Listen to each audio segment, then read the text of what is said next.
person that my ears say is and has been the best rapper also has made the most money. What's up, everybody? Welcome back to another episode. Please like the video and subscribe. Our target is only 1,000 likes. So in the world of hip-hop, the latest rumor centers on a potential album from none other than Jay-Z. According to an anonymous tip, a private event hosted by Rock Nation in New York recently saw guests speculating that Hov is preparing to drop new music, including a diss track. There's also claimed to have attended the exclusive karaoke event, stated, "Word on the street, Hov got a new album coming up, including a diss song." However, it's important to note that these claims are still unverified, leaving fans to wonder whether this is just another baseless rumor or a hint at something more. If true, it would mark Jay-Z's first album since 444, which was released back in 2017. That's my point right there. It's not the. But again, my point is just that we've seen hip hop for 50 years now, right? It took a very long time for white people outside. Eminem might be the only one, Beastie Boys, I guess, that was like kind of accepted. Base. Yeah, third base, but they were third base wasn't selling at the level of Beastie Boys and Eminem. So we're still here, and the biggest artists are still black. Vanilla Ice? No, the Flashes in the pan. The biggest artists aren't black. The biggest artists, if we look at sales, is Eminem and Drake. They're not black. But yeah, you know, he did say 100 years from now. So I mean, 100 years. You keep looking at the sales, right? And I'm not really an advanced analytics guy, like Mark said, when it comes to music. For me, the person that my ears say is and has been the best rapper also has made the most money as a musician. Yeah. Yes. I don't care if he didn't do it for music. I don't know, but it lines up that the person I think is the best is the richest. Is also the richest. Yeah. Right. And that's all I'm saying. He won't be on nobody's top selling. That's Eminem and Drake. Huh? That's Eminem and Drake. You can't put Hov in that. Why? Hov makes more than him. Hov is the richest musician. Hov money doesn't come from music. Yes, it does. No, it don't. Not to the extent of theirs. It doesn't come from sales. Yeah. Not to the extent of from his album sales and his tour. How does he get Duce or any of the other things that he's invested with if it's not for music? None of that, and they're still at the top. It's a result of him being an incredible musician. Yeah. No, it's the results of being a great businessman and using and leveraging his music to do. They don't leverage their music. They're straight off the music. If Eminem had Jay-Z's business acumen, he would be a fucking freak of nature. He doesn't. That's what makes Hov. It's everything that he took music as a foundation and built on top of it. I won't argue with you, but you cheapen it by just calling it business acumen, even though it's not on purpose. I think he's the greatest to ever do it. I think he's the greatest to ever do it.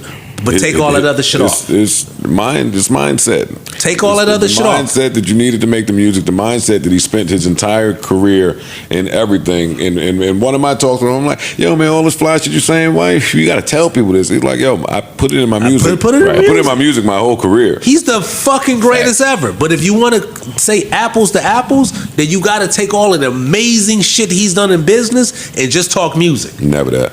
You can't. You can't compete. You can't. That's my point. But you don't have to compete. You don't have to compete when you make the most. They hold their space without doing all the other amazing shit that he's done. But look at their space. Look at that space. Yeah. It's ill. It's roaches in there. Ain't nobody trying to hold that space. 1 and 2. But that's again. They don't have. I don't want to go in a circle here, but raw sales. 1 and 2. Eminem and Drake. But again, we're talking raw sales. I'll give you an example. If you talk to anybody who's into reggae music and you ask them to name the top 5 reggae albums, even if you're into Bob Marley, you name the top 5. Bob Marley. Right, but my point is, the greatest selling reggae album of all time is Legends. UB40? Snow Informer. UB40 might be up there. Although it's not reggae. Their version of I Can't Help Falling in Love with You is actually pretty good. It is. Which is a remake of Elvis, but anyway. My point is, Legend is the best selling one about Marley. I mean, it sells through catalogs, Columbia House, Cooked. I mean, because of how it sells, it doesn't get ranked, but it's actually sold more than just about any record you've ever imagined, any album you've ever imagined, right? But if you're a reggae head, or you're a historian of reggae, or you're just a critic, you're thinking of Burning. You're thinking like, there's all these albums you're thinking of. You're not thinking about the compilation album, right? But so the sale. All I'm saying is the sales don't match how the culture sees it. Same way Eagles have the best-selling rock album, I think, of all time, is their greatest hits album. No one looks at the Eagles as the greatest fucking rock band. They're not in the conversation. Not even. But all I'm saying is, Kino's from Detroit too. I know. all I'm saying is, You should have started with that. I'm sorry. Kino's from Detroit. No, I wish you would have told me that 20 minutes ago. You didn't say this a whole lot of time. I'm listening to him and I'm like, I'm not even getting I'm into agreeing this. with everything y'all saying. But I'm just saying, when you look at the gentrification of it, when you're looking at 100 years, when they begin to tell those stories on where it is, they're going to start from the impact and influence. And when you look at that impact and influence, you're going to start to look at numbers. Do you think that humanity will be as diverse as it is in 100 years? That's a great point. Right now? Humanity probably is going to look like me in 100 I know. years. That's what I'm At the getting rate at. you going, yeah. So What the fuck? I think At the rate you go. Sorry, I couldn't resist. You just keep lobbing them up. We build all kind of pyramids for you. Don't worry about it. We got Well you. played. No, but I think we're assuming that the white face is going to be the face of the culture, and I think it's more likely. Like when you look at how jazz has been gentrified, right? It's in the Smithsonian, it's in the clubs, but it's also in the university. They got jazz studies programs. But all these white people who have taken over jazz are using that space to talk about Charlie Parker. They use that space to talk. You get what I'm saying? So Absolutely. I'm not sure that 100 years from now, even if white people have this, and I'm not sure white people will exist in the way that you're talking about in 100 years, given the diversity. I don't know if they will. You know, I think they'd be much more likely to be talking about Jadakiss than Eminem. But the problem is this: we've lost that ability to, at least to me, this generation doesn't hold our greats to the highest standard. Where in jazz and other art forms they do. So what happens is you start to let the other people in. I don't want, but let's not romanticize This is how we just started. I don't think that's the case. I don't think that's the case either. Listen, when he speaks on a record, Kino's wrong. when he speaks on a I'm record, trying to be polite. Yes, Kino's wrong. how? Yeah. We've seen it happen. Because we don't even got to get that far in the future, and I don't want to do this because I want to be respectful. I think M is who he is. No. I'm not saying he. M is still who he is. Don't. I think he's cherry picked. It's been a couple generations not too far removed from him to totally forget about him and try to erase his existence. He's a from nobody's the top shit. five They list. don't look at him as one of the greatest lyricists of all time, and Even though we he didn't is. need all this time. Please don't think I'm putting him in that, because I'm not. What I'm saying. Well, you keep saying one what and I'm two is saying- M what and I'm- Dre. No, those are what the numbers say. I'm not saying Which numbers? Right, numbers don't tell the story. Oh, Bro, see, all right. You this can- is- He's basing everything if off we're of- talking he's about basing off of numbers, sales. Jadakiss isn't even in our conversation about greats. Listen. But I promise you, in 50 years, people will be saying more about Jadakiss than they will about a whole lot of other artists who have record sales. Certainly Vanilla Ice. What I'm equating that to is the same way Little Richard and all of these other great rock and roll people were erased based off sales and. But I don't think Little Richard was erased. I just think he was exploited and robbed. He was. He wasn't erased. We're wasn't still talking erased. about Little Richard right You now. talking We're about literally some- talking about Little Richard. No, we are. No. But if you talk to the masses, there ain't nobody talking Nigga, about. Tutti Frutti Yeah, is but still. They're not talking about that when we talk about the Beatles. This conversation isn't even one that you would want to have with the masses. And I think they're making a Little Richard biopic Yes. right now. the people that's supposed They to just know put out a about doc- Little they- Richard they- know about they- Little they put out Richard. his You doc. asked, but It's Judge- just cool to say nobody talks about Little But Richard. wait, no. His original everybody thing talks about Little was, Richard. where will we be in 100 years? I said, this is the trend of where our culture goes years to pass is it becomes whitewash. I didn't say that was my opinion. I said that's what the facts show. I'm not putting... Yeah, but whitewash doesn't mean that... I hear you on the whitewash part.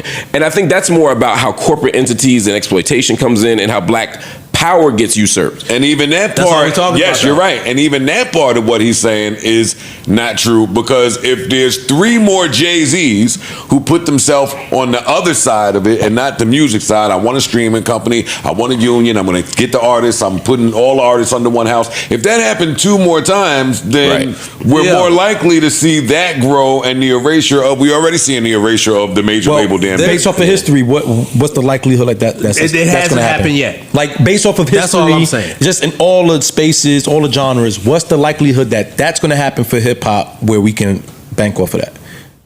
I don't know. So now I'm looking at it on the other side of, we've seen how certain whitewashing has been able to dilute the core of what a genre, whatever is.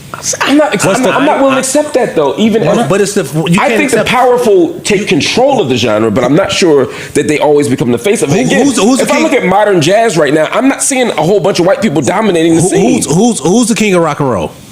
If you ask me, I'd say Chuck Berry. No. We're not asking you. We talking about if you say Elvis, yes, Elvis Presley. Sure, he ain't create nothing. But he that's wasn't original. whitewashing. But that's what I just said. When it comes to when you But said, you can't only poll the people that believed whitewashing and then get an opinion. Your question was, where do we think it will be in 100 years? I said, based on history. My actual question was, do you think we'll still have a hip hop in 100 years? And I'm saying yes.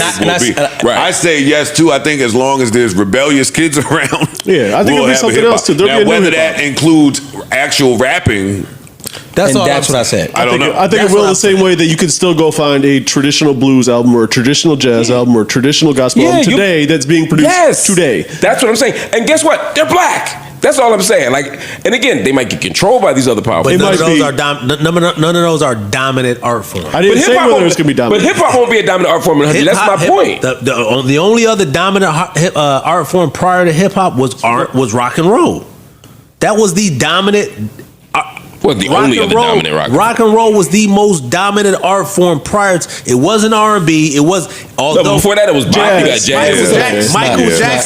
Michael Jackson changed the trajectory of black music with Thriller. But prior to that, R&B was black music. Rock and roll reigned supreme until the 80s. That's just what it is. Well, you're skipping the disco era. You're skipping from Detroit and be saying this. Well, that's what's crazy. That's the crazy part. To come from Detroit and be saying the whole Motown. Motown was listen. Again, that was dominant. Those changed the change. But you're talking about a 20-year window where that wasn't as dominant. That was dominant, right? Though. Motown. When that was none of them rock and roll niggas could do nothing with the Motown boys. They had nothing with Smokey. Sales wise, nobody still got nothing with Smokey. The Beatles were trying to sound like them. Yeah. And who was the most dominant? The Beatles. No, Motown was right there, bro. The Beatles is one of the most, if not the most iconic, dominant group of all time. But iconic is different. You can't compare them to the Four Tops. All right, let me just say this, and we can move on. But you can't. If all of your measures are about how much money people made and how many records they sold, then your argument makes sense. Right. Yeah, then you're right. But Motown also has a bazillion number one records. Like they sold literally. My argument is when we create something, i.e. hip hop, i.e. rock and roll, when you start to look at the tea leaves and you look at how they whitewashed rock and roll, hip hop is looking very familiar right now. Black people made everything, and the tea leaves for gospel, the tea leaves for blues, the tea leaves for jazz. There's no Beatles in gospel. They're different. And my point is, why are we assuming there's going to be one for hip hop? But even in the context of the Beatles, record sales, yes. Are they iconic? Yes. But there's a whole lot of other groups. When we talk about the Temptations, the Supremes, if we talk about that era, right? Motown trumps all of that. And then when you get into the people who actually are ahead, Stax trumps all that. Stax don't trump Motown. Stop. I said no, not Stax. No, doesn't. Stax doesn't trump Motown. It stacks these flash and pan white groups. I'm saying at 1 trillion%. But and all I'm saying is that like when the story is told on jazz or blues or rock or gospel, that story does get told. Even if too many outsiders have their hands on the money. Yeah. I'm not thinking about the money. I'm thinking about the culture. If in 60 years, M is still one of the highest selling rappers of all time, the story's still going to be told the way the market's saying. That's what I'm saying. It didn't happen. It didn't happen in rock and roll for us. That's all I'm saying. In 60 years, rock and roll is such a complicated example because of all the directions rock and roll went into. Immediately, almost relatively immediately, almost immediately. And there was also technological changes, business changes, and this whole Jim Crow thing. So there's a lot of shit happening that made rock and roll move and splinter in multiple directions. I would love. I don't think it's a good example. I'm not disagreeing with it. When it comes to where my opinion is. I 100% sit where you are. Well, start sounding like it. But however, you don't sound like you. When I look at the changes in R&B, and all of these white artists are singing traditional R&B music, but they're calling it something else. Like I'm just looking at the tea leaves. It's not like this ain't happening. When I'm looking at who they're placing. Who are these white artists you talking about? Because Jonas Brothers is singing R&B. Jonas pop. No, it's not. No, it's only pop because they're white. I stand down. Adele is singing R&B. Thank you. It's only pop because she's white. You got it. I'm not the first person to say this. Like you said, Tank said the same thing. It's only R&B because it's only pop because they white. We got it, big dog. We did it. I think Tank was actually arguing the opposite. Ladies and gentlemen, make some noise for Kino. You know, everybody.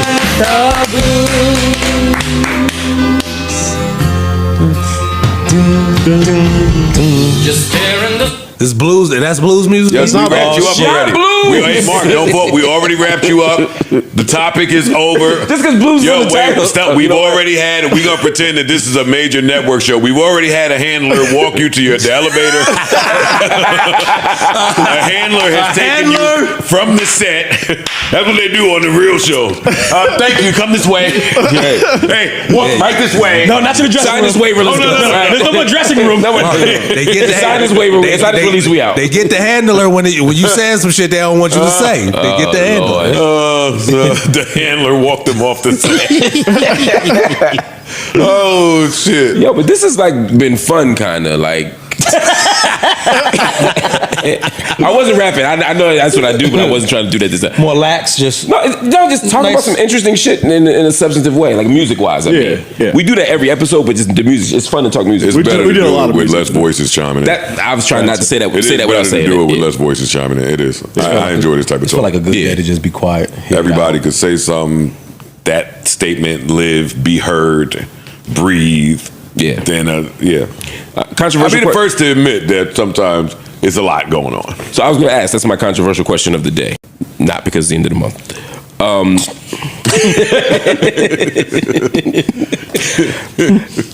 Do you think the show in general, not talking about people, take people off the table for a minute, just in the abstract. Do you think the show would be better with fewer mics? Messy. A little pitchy. Can you stop? No. It was designed to be pitchy. But a half note off, brother. Do I think that's a loaded question? Mm-hmm. I can't just. It's not a straight answer to me. Give us the crooked one. Who are the mics? Okay, that's fair. Like fewer mics don't necessarily mean better to me. All right, let me ask a follow-up. If you have the right mics, whatever that means to you, is fewer better than more? Or let me ask more specific. What is the sweet spot? As What the is person that's also responsible for some of the budgets? It's tricky. Producer talent.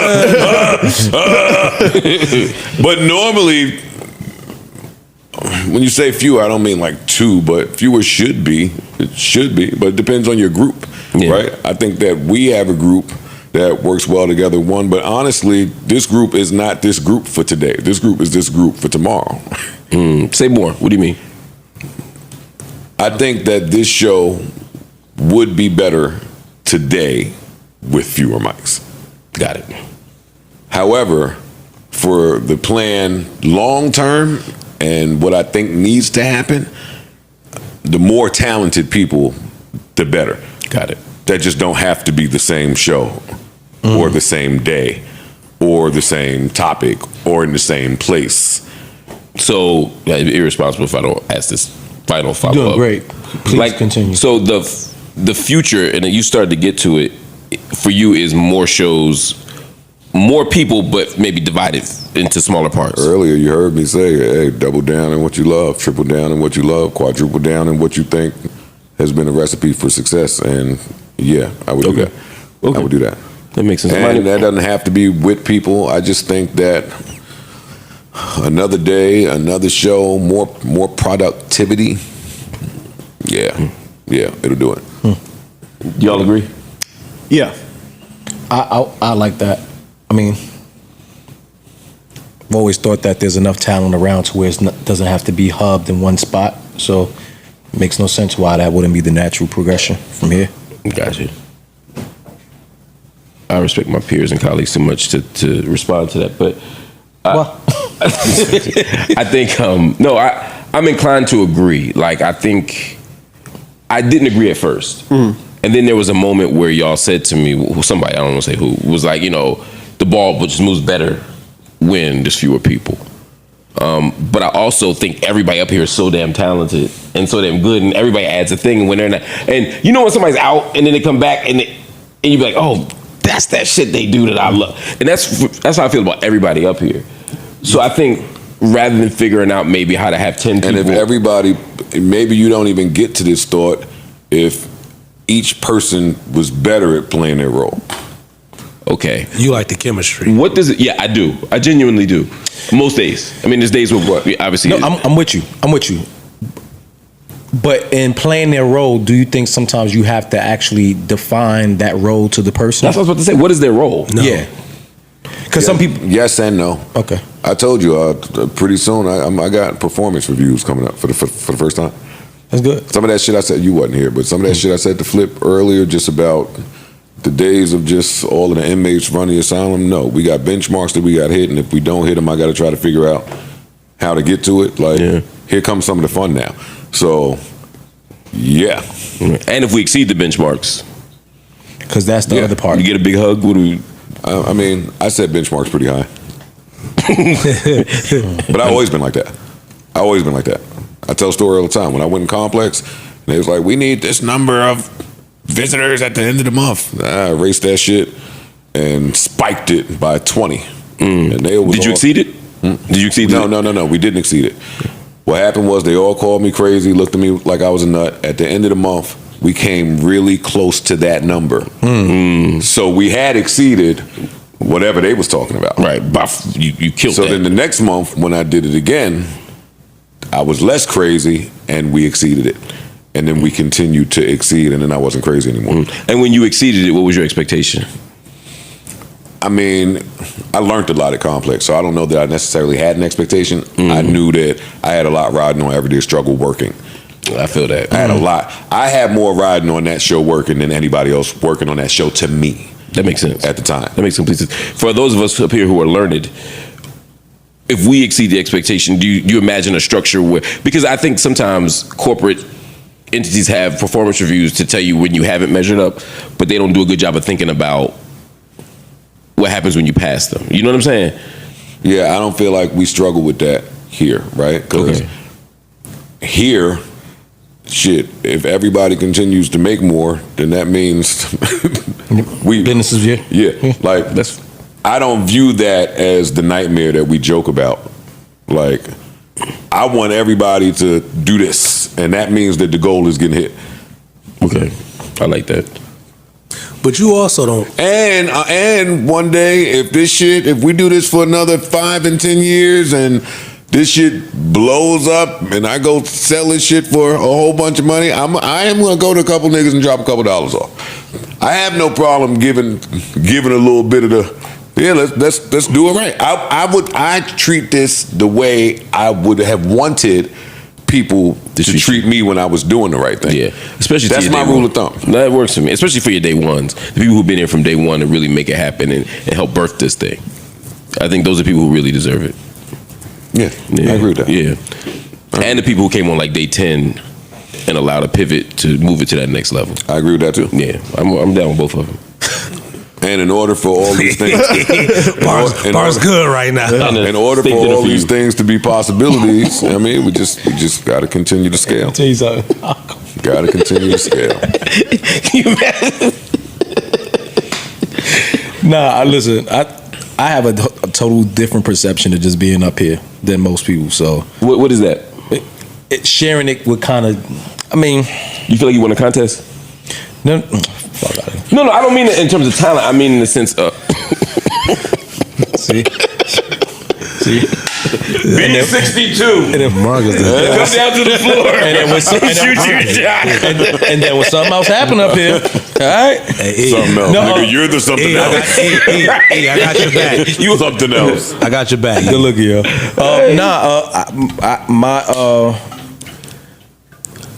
My perception of things working out to the greatest point is for all of us to get, well, for at least for me, to get to a point where I won't say that whatever I'm doing is equal to up here, but it's at least respected in the same manner. I feel that. I feel the same way. Like being able to take the equity you get from here and then be able to build off of that, to me, is the real compliment to being a part of this.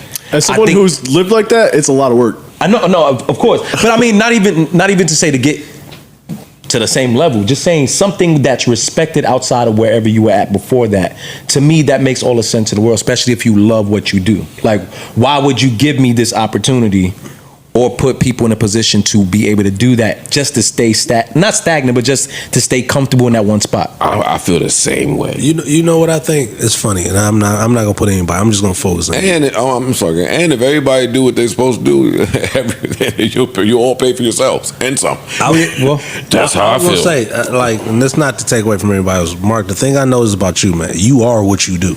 Like I don't think you've never come off, and I'm not gonna say nobody else did have either. I'm gonna speak on you two. Y'all two niggas, like I can't imagine y'all doing or thinking about anything other than what y'all do. So this isn't like necessarily something you doing for a check. It's not it's like it's just an extension of you. Yeah, the check is dessert. Yeah. Honestly. And I'm not saying that about y'all, nobody else. That's why I ain't want to. But when I see you, like I see Mark Lamont Hill. But for me, the problem is I've been so uninterested in making money that I've left so much money on the table because I've never thought about business. Even hearing Ian and Joe say last month, all y'all need Patreons. Like it makes total sense. I literally probably leave 6 or 7 figures on the table every year from what I don't do because that's not my passion. You know what I mean? I like money like everybody else, but my passion is the work.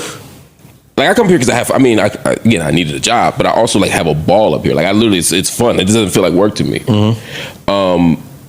But sometimes that creative artist who loves the shit that ends up broke. I'm all equipped to that, and that's the challenge. That for me. Is having somebody to be like, yo, you need to make this. The money's That's what everybody says. The money's gonna come if you great at what you do.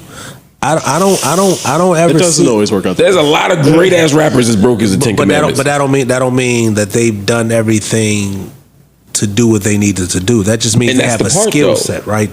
So if you obsess about the art, sometimes you don't get to that part. Because you're a great orator or because you can come up here and talk, it doesn't mean you're great at this, right? I look at y'all niggas all the time, even when E came up, man. Like it's like I'm always in awe with what niggas do. When you first came up here, I was like, God. And I started watching the show. I was like, this motherfucker is really fucking good.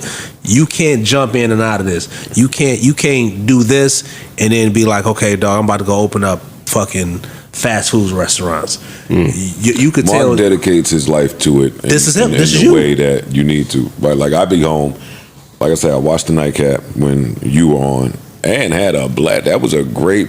Whatever night that was, I was in bed with the headphones. Nigga, I was like, this is entertainment. But even those other times where I'm watching Mark and I'm like, yo, when does this brother sleep? I make the Adderall jokes, but the truth of the matter be, you watching somebody who has dedicated their life to the work. Yeah. And if you're great and you dedicate your life to the work, it pays off. And some other lucky bounces of the ball, more likely than not, it's going to work out. Or find some good partners. Like when I look at help you. When I look that's what I've always needed. When I look at all music, I care about is the work. I'm the same way. When I look at music, Rick Ross is Rick Ross. Like I can't imagine him being other. I couldn't imagine like when Dave Chappelle talked, say the Little John skit where Little John acts. I can't imagine that with certain people. You like I see you. The only thing that I've seen differently is the humor, the quick wit, the things, but I don't believe you go home and you're anything other than you. The money. That's true. That's true. The money comes. That's the hard part. But it's not because that's the greatest part. That's the greatest part because money is going. That's the greatest part is that you have been and enough glazing. You cool. Powder them up. About to be 6 in a row. But no, I did my thing this episode. You held your own. The greatest thing, well, to me anyway, about you is you have all of this experience in so many different places. Like you are him, you so well researched, all of this great shit, and still after 20 and 25 years, there could be this audience that feels like, hey, we don't really know him yet. Yeah. You got all of this you left to still show. I didn't realize. You taught me that. Yeah, and that's fire. I'm having a ball just being a witness to it. You know, I call you on the side and be like, nigga, did you know you was this funny? I appreciate the talks that we have off air concerning the show because that's some of what it takes. Yeah, that's what it takes.